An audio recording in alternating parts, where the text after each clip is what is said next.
સુરત નહેરુ યુવા કેન્દ્ર, સુરત યુવા કાર્યક્રમ તથા ગૃહ મંત્રાલય અને ખેલ મંત્રાલય ભારત સરકાર દ્વારા કાશ્મીરી યુવા આદાન પ્રદાન કાર્યક્રમનું આયોજન કરવામાં આવ્યું હતું. કાશ્મીરમાં રહેતા યુવાનોને ભારત દેશમાં થતો વિકાસલક્ષી પ્રવૃત્તિઓ બતાવવામાં આવી હતી. દેશના 29 રાજ્યોમાં આ પ્રકારના આયોજન કરવામાં આવ્યા હતા, જેમાં વિવિધ કંપનીઓમાં યુવાનોને લઈ જવામાં આવ્યા હતા. સુરતમાં યોજાયેલ આ કાર્યક્રમ 14 ડિસેમ્બરથી 19 ડિસેમ્બર સુધી યોજાયો હતો, જેનું આયોજન નહેરુ युवा केंद्र सूरतना अधिकारी सचिन शर्मा द्वारा करवामा आव्યું હતું. मेरा नाम सचिन शर्मा है, मैं जिला युवा अधिकारी सूरत के अभी पद पर तैनात हूँ. आज जो हमारा कार्यक्रम है वो कश्मीरी युवा आदान प्रदान कार्यक्रम है, जो 14 दिसंबर से 19 दिसंबर 2023 तक उसका सूरत में आयोजन किया गया, PP Savani international school Abrama road Mota Varachha में. इस कार्यक्रम के अंतर्गत लगभग 132 जो कश्मीरी युवा हैं वो हमारे इस कार्यक्रम में भाग लेने के लिए आए हैं. और इस कार्यक्रम के अंतर्गत हमने विभिन्न प्रकार की जो गतिविधियां हैं, जैसे अडानी पोर्ट का विजिट है, हरे कृष्णा डायमंड का विजिट है, और इसके अलावा बहुत सारे ऐतिहासिक स्थलों का, जिसमें दांडी म्यूजियम हमारा शामिल है, ऐसी कई सारी जगहों का हमने उन बच्चों के साथ में जो है उसको देखा है और उनको अपने इतिहास के बारे में, गुजरात की संस्कृति के बारे में उनको बताया है. कार्यक्रम का जो मुख्य उद्देश्य है वो कश्मीर के युवाओं को अपने यहाँ का विकास जो कार्य है उसको दिखाना है, ताकि उसको देख करके वो प्रभावित हों और अपने यहाँ अपने क्षेत्रों में उसको अच्छे तरीके से जाकर के उसको अप्लाई कर सके और वहाँ के युवाओं को प्रेरित कर सकें. હું મનીષા શાહ, રાજ્ય નિદેશક નહેરુ યુવા કેન્દ્ર સંગઠન ગુજરાત.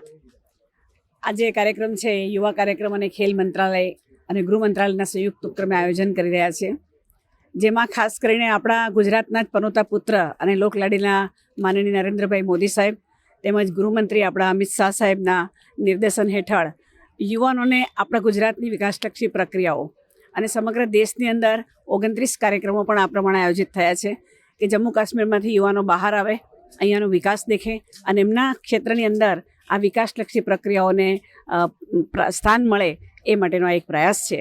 અને યુવાનોને એ માટે સકારાત્મક ભૂમિકામાં કે યુવાનોની ખરેખર શું ભૂમિકા છે એનું માર્ગદર્શન આપવા માટે જ આ કાર્યક્રમ છે. 130 યુવાનો જોડાયા છે, સાથે અમારા ગુજરાતના પણ 51 યુવાન મિત્રો અહીંયા જોડાયા છે.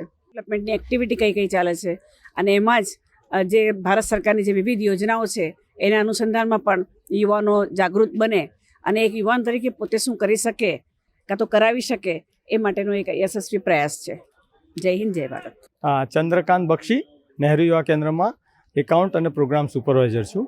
આજનો કાર્યક્રમ છે કે ગૃહ મંત્રાલયના વિવિધ રાજ્યોમાં જમ્મુ કાશ્મીરના યુવાનો જાય અને ગુજરાતનો વિકાસ જોઈ શકે એ માટે આ કાર્યક્રમનું આયોજન કરવામાં આવ્યું છે, જેમાં યુવા કાર્ય અને ખેલ મંત્રાલય અને નહેરુ યુવા કેન્દ્ર પ્રાયોજક તરીકે ગુજરાત રાજ્યમાં આ કાર્યક્રમનું આયોજન કર્યું છે.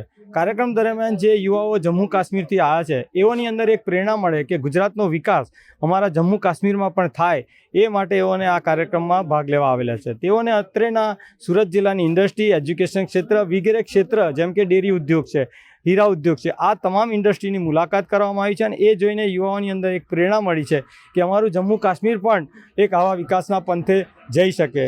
માનનીય વડાપ્રધાન શ્રીએ જ્યારથી જમ્મુ કાશ્મીરને રાજ્યનો દરજ્જો આપ્યો છે ત્યાર પછી યુવાનોની અંદર જે હતાશા હતી તે એક ઉર્જાના સ્વરૂપે નીકળી રહી છે. તેને અત્યારે આજે યુવાનો અહીં આવીને જે વિકાસને જોયો એથી અમને પ્રેરણા મળી છે કે અમારું ગુજરાત જેવો વિકાસ અમારા જમ્મુ કાશ્મીરમાં ક્યારે થશે અને એ કરવા માટે અમને એક પ્રેરણા મળી છે, જેથી યુવાનો એવી હર્ષની પણ લાગણી પ્રગટ કરી છે. સાથે સાથે કેટલાક યુવાનો એવા છે કે પોતે પણ એક ઇન્ડસ્ટ્રીયલિસ્ટ બનવા માગે છે, જેથી તેઓને અત્રેની વેફરની ફેક્ટરી છે, ડેરી ઉદ્યોગ છે, એ બધા જોઈને એવું મનમાં વિચાર આવે કે આવા ઉદ્યોગ અમારા જમ્મુ કાશ્મીરમાં ક્યારે થશે.